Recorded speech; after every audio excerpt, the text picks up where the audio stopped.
नाज़रीन, आप देख रहे हैं ज़मीं ज़ाद और मैं हूं रिज़वान जलाल। नाज़रीन, आज छठा रोज़ है तकरीबन। कोयटा के हज़ारा के जो लोग हैं वो अपने शहदा की मैयतों के साथ ठिठुरती सर्दी में बैठे हुए हैं। उनका एक ही मुतालबा था कि वज़ीर आज़म आएँ, हमारे दुखों का मुदावा करें, हमारे मुतालबात सुनें और फिर हम इन शहदा की तदफीन करेंगे।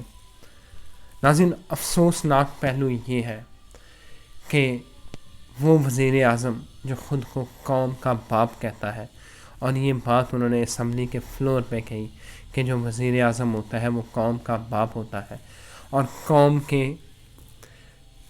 बच्चे, कौम के लोग, इस कौम पाकिस्तान की औरतें, उन्हें रोटी ना मिले, उन्हें बिस्तर ना मिले, उन्हें छत ना मिले, तो वो कैसे सो सकते हैं। वज़ीर आज़म साहब ने आज जो अपनी तकरीर कर रहे थे उसमें उन्होंने कहा कि पहले आप लाशें, वो मैयतें भी नहीं, वो लाशें हैं, उन लाशों को दफन करें, फिर वो कोयटा आएंगे और वो ब्लैकमेल नहीं होंगे। खान साहब, कौन ब्लैकमेल कर रहा है आपको? आप इतने बेहिस कैसे हो सकते हैं? वो बहनें, वो माएँ जिनके घरों में जनाज़ों को कंधा देने के लिए कोई मर्द नहीं बचा, जिनका कोई भाई नहीं है, वो आपको जो है वो ब्लैकमेल करेंगे। वो लाशों वाले जिनकी मैयतें वहाँ पड़ी हुई हैं, कभी आपने उनकी आंखों में जाके देखा है? आपको कुत्ते के आंसू नज़र आ जाते हैं, आपको कुत्ता जो है वो रोता हुआ नज़र आ जाता है, आपको इंसान नज़र नहीं आ रहे। इस ठिठुरती सर्दी में वो किस तरह बैठे हुए हैं, और आप कह रहे हैं कि आप पहले लाशों को जो है वो दफन करें, फिर आप कोयटा जाएंगे। खान साहब, आप किस तरह के कौम के बाप हैं? क्या बाप इस तरह के होते हैं कि बच्चों को दफना दें, वो फिर आएंगे? हमारे यहाँ तो बाप जब तक नहीं आता मैयत की तदफीन नहीं होती। बाप अगर हयात हो तो वो नहीं आता, बड़ा जो भाई हो वो जब तक नहीं पहुँचता तो इंतज़ार किया जाता है। आप किस तरह के बाप हैं? आप किस तरह के बड़े हैं? आप इस मुल्क के वज़ीर आज़म हैं, आप रियासत के हुक्मरान हैं।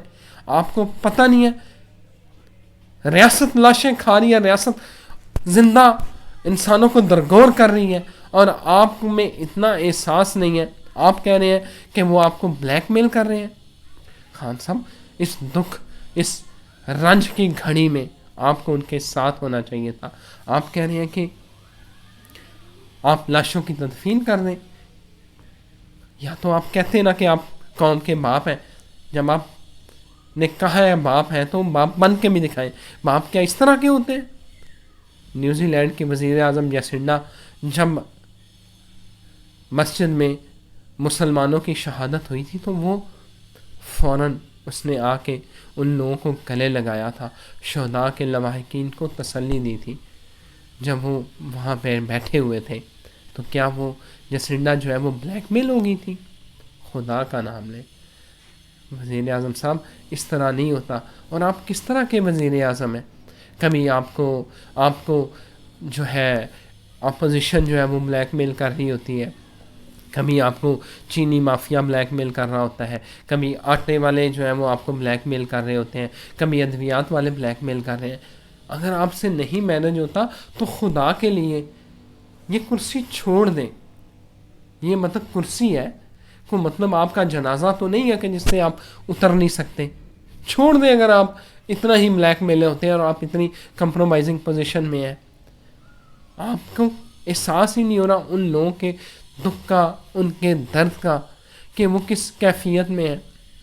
और आपको एक अहम बात बताऊं, जो कि ख़बरें मेरी कल इस्लामाबाद में एक दोस्त से बात हुई तो उन्होंने कहा कि आपको याद होगा कि जादू टोने वाले जो हैं लोग वो मना करते हैं कि मैयत के घर वाले घर नहीं जाना।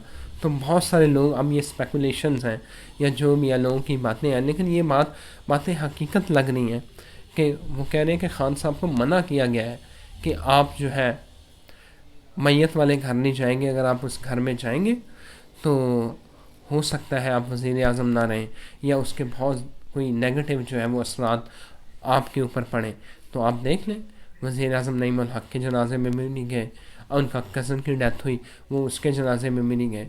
تو خان صاحب خدا کا نام لیں، آپ آکسفورڈ کے پڑھے ہوئے ہیں، ان توہم پرستیوں سے نکلیں اور ہزارہ کمیونٹی جو ہے، ہزارہ کو جو شہید ہے ان کو آپ کی ضرورت ہے، ان کے سر پہ ہاتھ رکھیں، انہیں تسلی دیں. آپ کہہ رہے ہیں کہ وہ بلیک میل کر رہے ہیں، بلیک میل کوئی نہیں کر رہا، یہ آپ کو کوئی غلط پٹیاں پڑھا رہا ہے. آپ کو چاہیے کہ آپ کوئٹہ جائیں، ان کے دکھوں کا مداوع کریں، ان کے زخموں پر مرہم رکھیں اور آئندہ کی ایسے حکمت عملی بنائیں کہ ان کے لیے مشکلات نہ ہوں. آپ عجیب بات، آپ نے بجائے اس کے کہ آپ ان کے دکھ میں شریک ہوتے، آپ انہیں بلیک میلر کہہ رہے ہیں، آپ انہیں کہہ رہے ہیں کہ جائیں اپنی لاشیں دفنائیں پھر میں آؤں گا. یہ کون سی شرطیں ہیں؟ انسانیت، یہ وزارت جو ہے نا، یہ آپ خود کہتے ہیں کہ یہ آنی جانی چیز ہے، لیکن میرا خیال ہے کہ آپ کو مرنا بھی بھول چکا ہے اور انسانیت بھی ختم ہو چکی ہے. اس سے زیادہ افسوس کا مقام جو آج آپ نے کہا، اس سے زیادہ افسوس کا مقام کوئی نہیں ہو سکتا. مجھے اجازت دیجیے. اللہ حافظ.